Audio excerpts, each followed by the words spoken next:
we spend a lot of time. I think I've got like the coolest job in the entire world. I get paid to look around me and see what's out here in the world and figure out how I can harness that energy so we can use it. So what you see right here is our latest project. It's called a rocket mass heater.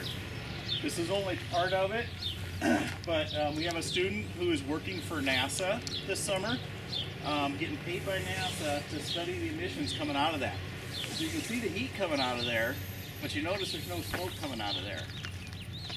This thing burns really super hot and really fast. It burns small sticks and twigs and stuff like that.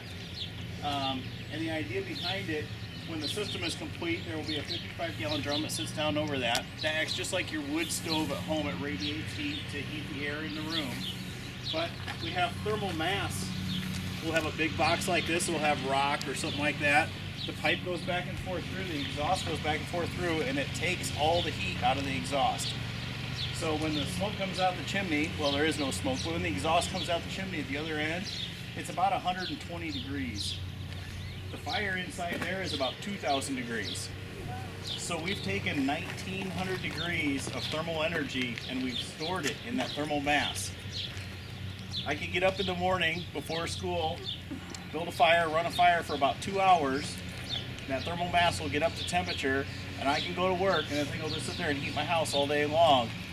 And it'll heat your house for up to 24 hours, just from that one fire of burning small sticks like this. A normal house that might use 8 to 10 truckloads of firewood a year just to heat with a regular conventional wood stove can do the same heating with 1 truckload of wood per year with this because of the efficiency. So you're thinking, okay, well, that's really cool. That's really awesome technology, right? There is no technology in this at all. There are fire bricks. Okay, pass that around. All that is a high temperature brick that'll stand up to 3,000 degrees Fahrenheit. We have sand. You can also make it out of rock. You can make it out of clay. You can make it out of stuff just in your yard that you can dig up to build one of these and use it to heat your house. The idea of thermal mass is nothing new. You guys are making solar ovens, right? Mm-hmm. What principle do those work on? How does that work? The radiant energy hits the black material, which convert the radiant energy to thermal energy. Nice, exactly. So everybody's seen a turtle on a log, right? That's exactly what you're doing. Nice. Turtle on a log. We have some panels here that I'll show you that do the same exact thing that we've made out of just stuff laying around, recycled materials. But that's the idea behind my job, is to look at these things and say, I wonder how else I could use that. Because these bricks you use normally in a fireplace or a wood stove, these are just a protective liner so it doesn't eat away at the metal. Because when you get super high temperatures like this, it erodes the metal. And a piece of pipe, if I didn't have those bricks in there lining this, a piece of pipe would only last probably about 8 hours. Even really thick pipe, iron pipe, would just go away within probably 8 to 10 hours. Its own air, and it just draws air faster and faster and faster, and that's why it gets super hot. If you had your normal wood stove that you might have in your house, only gets up to about 750 degrees. That's all the hotter it gets. This thing, because of that draft, it's making the flame go sideways instead of up, if you notice that. What happens is that flame heats up all the brick in here. That brick stays super hot. It stays at like 2,000 degrees. So any smoke that it does. Have you guys studied the chemistry of emissions at all? Do you know anything about them? Not a lot? Okay. In a perfect world, if you have absolutely perfect combustion, your two results are carbon dioxide and H2O. What's H2O? Water, right? So you're going to get a little bit of steam out, you're going to get carbon dioxide out. Because we don't live in a perfect world, and there are other things in emissions, any ideas what might be in there? CO2. CO2 is going to be in there no matter what from combustion, but yes. Yeah. Carbon monoxide? Yeah. Carbon monoxide, good. So what's the difference between carbon monoxide and carbon dioxide? Any idea? You didn't know there was going to be a test today, did you? It's actually very simple. Where does that, well, we have CO2, where does that little 2 come from? That's the only difference between carbon dioxide and carbon monoxide. What does that mean? It means you picked up an extra oxygen molecule, right? Nice. There's an extra oxygen bond in there. So really complete efficiency, what does a fire need to burn? Needs fuel, oxygen, Heat. and heat, right? So we're providing the fuel, we're providing the heat, we provide the oxygen. The oxygen combines with the carbon that's in any kind of biomass that we burn, has carbon in it, and that chemical process, the carbon bonds with the oxygen. Now, a little bit, the reason NASA is excited about this is, number one, look at how clean that smoke is coming out of there. You guys have all seen the fires here in the summertime, right? When you can't hardly see across the parking lot and they can't breathe. We don't want that here in Missoula. Because this is really hot in here, right? And this is a fairly tall distance, fairly long distance. This is really short. What does cold air want to do? It wants to sink, right? What's hot air want to do? It wants to rise. So this is super hot. This is relatively cool. This is 55, 60 degrees, whatever the temperature is outside here. So that cool air wants to sink down here, and it creates, because I have this just narrow little opening down here, what does air do as it heats up? Expands, right? Gets bigger. Well, it can't expand because that's the same size. So the only thing it can do is push its way out. It's trying to get bigger. It can't get wider. It can't get taller. The only thing it can do is go up. So it expands up out here. And that's why the air coming out of here is coming up pretty fast. You can't really see it very well because there's, but if you watch a piece of ash come out of there once in a while, that air is really moving out of there. It's coming out quick. We were given the stuff you see up at the top, the propeller blades, the tail, and that generator head. We were given that. We were given the electronics that are inside the trailer for the wind turbine. And we were given that trailer. And he said, okay, mount this wind turbine on this trailer so it'll be mobile. And it was quite a challenge. We were trying to figure out how are we going to make that mobile. Because when that thing's spinning around, any idea what does that do? What am I getting? It creates energy. Yeah, it creates energy, and part of that rotational energy is spinning the generator and generating that electricity. But the other thing about it is there's a lot of vibration in that. And that's one of the reasons you don't see wind turbines mounted on top of houses. Because if I mounted it on top of a house, within about 6 months, my roof would be leaking, my doors wouldn't close right. The house would literally shake itself apart. We were trying to figure out how we're going to mount this thing on a trailer. What's the other thing? When that's spinning up there, and the wind's blowing on it, what's my problem if I put something way up in the air in the wind on a pole? It's easier to tip over. Yeah, it's easier to tip over, right? And you don't really think about it. The wind sees those blades up there as a solid disc. That's about 2.5 meters in diameter for those blades. And when they're spinning, the wind sees that as just one giant sail. That whole area covered by those, that swept area, is all a giant sail. So we had to do a lot of really complicated math to figure out how much force that was by being up there on top of a pole like that. And we quickly figured out that the trailer only weighs 2,000 pounds. By putting it 20 feet up in the air, if we had anything over about a 15-mile-an-hour wind, it would tip the trailer over. So we had to figure out how to do that. So what we did was we designed that system that you see there. It's hinged down there at the bottom, but the trailer is actually parked on top of the wind turbine. There's a frame that goes underneath, and the trailer weighs about 2,000 pounds, and we use the weight of the trailer to hold down the wind turbine. All the vibrations go straight down into the ground now instead of into the trailer. And by having that hinge, we can stand it up, we can lay it down, take it apart, all those pieces unscrew and it fits inside the trailer. And the guy wires are there to stabilize it. It has to have the guy wires on it. The other thing about portable is we do solar panels back there on the roof facing out towards the ball fields are 120 watts, and those provide electricity for the batteries just to keep everything topped off.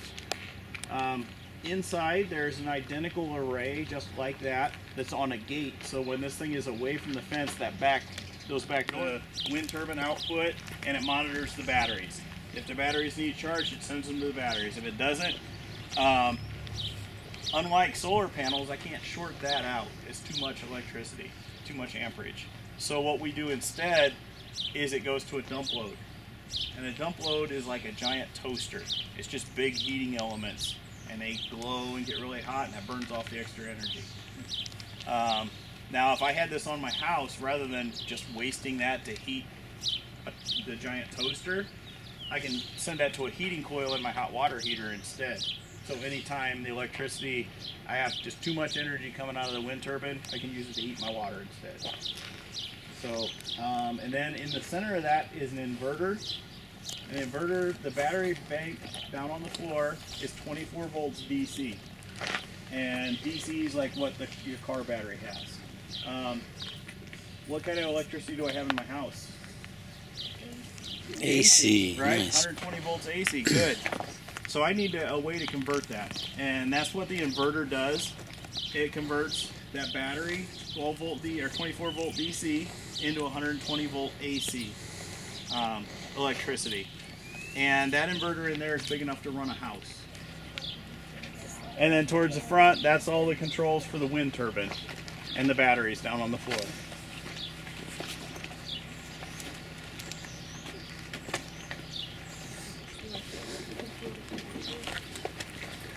Thermal panels, huh?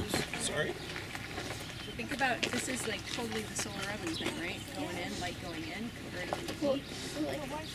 The house is Could they get the solar oven? Yeah, I think so. So Yeah, it is. it'd be Similar. That was flat, right? This is a thermal solar. maybe you could buy Yeah, it's a great idea. So this is just creating some warmth. So once everybody checks out the trailer, then and it comes out the top.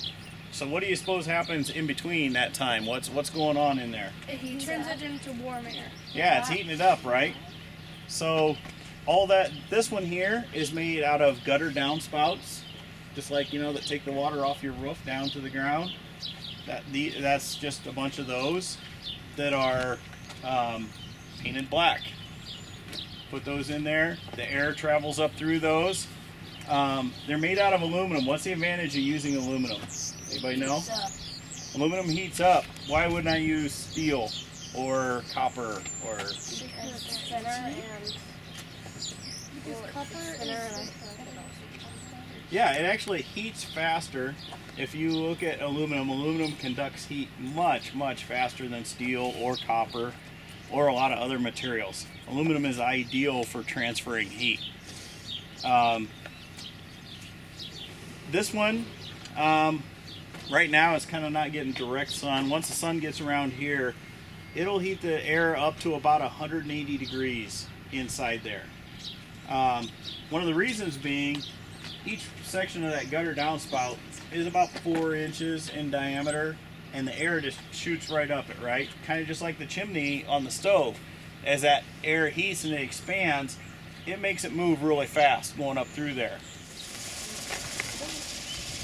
And this is like really like wiry. Like there's kind of like I've seen pictures of it. Oh yeah, they have all kinds of all kinds of solar panels up there, right? Yeah. So that's a difference in efficiency.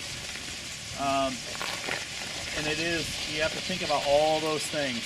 So if we think about sunlight, and if you guys are thinking about this for a solar oven, how much energy is hitting the earth? We measure it in square meters. The solar panels are going to be at. It's got a little solar panel right here at the top, and what this does is measure how many watts per square meter you're getting right now. So if I hold this right now, I'm holding this at about a 40-degree angle, and I'm getting 640 watts per square meter right now from that sun being between the clouds. So that's a little bit less than what we normally expect, right? On a sunny day. Yeah, on a sunny day, this will easily be 1,000, and depending on the time of day, it might be as much as 1,300 or 1,400 watts per square meter. But the idea for me as a solar installer is out of that day, if you average them out all year long, because what happens December 21st? How long are the days? They're really short, right? So we average it out all year, 365 days a year. It's about 4.4 turbulent, and those things are controlled by computers. Very, very cool computers, and they can control everything. They control the pitch of the blades. What's the pitch from? The air, water. Hydrogen is the most common element anywhere, right? Hydrogen is everywhere. H2O is hydrogen. Anybody know? Anybody familiar with the periodic table? No. Chemistry? Yeah. Anybody know where hydrogen falls in the periodic table? Yeah. That's the first one, right? It's the most common, and the smallest. Where we talked about we can find it everywhere. So if we can find it everywhere, why can't we just use it everywhere? Well, the problem with hydrogen, what does it have? Anybody even know what that is? Okay, we'll do a very quick science.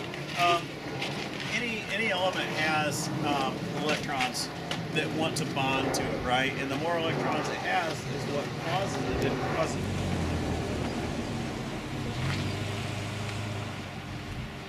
Yeah, some of it is.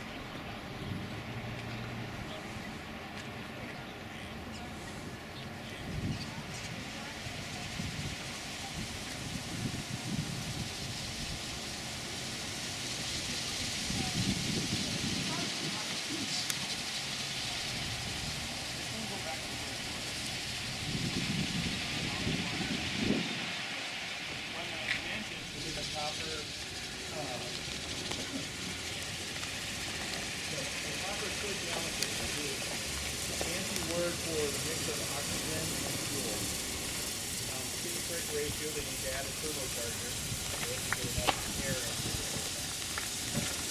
And then you can see on each side, on top of the engine, you see those little green boxes. That's the fuel rail.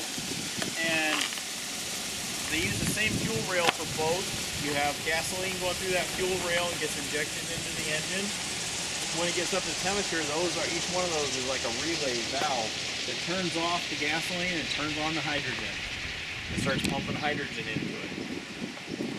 The really cool part about this is you don't know any of this is going on. The computers control everything. You're driving down the highway, a little green light comes on to tell you that it changed over to hydrogen, but that's the only way you know. Otherwise, there's no indication. It doesn't feel any different. It doesn't drive any different. It doesn't sound any different. It's still, there are the two fuel tanks. That's the other reason you don't see. That's the other reason you don't see vehicles like this, because all the room is taken up by the fuel tanks. So you have a full-size pickup truck, and it has less storage room than the trunk of your car. I couldn't understand that. What was it? Missoula International School.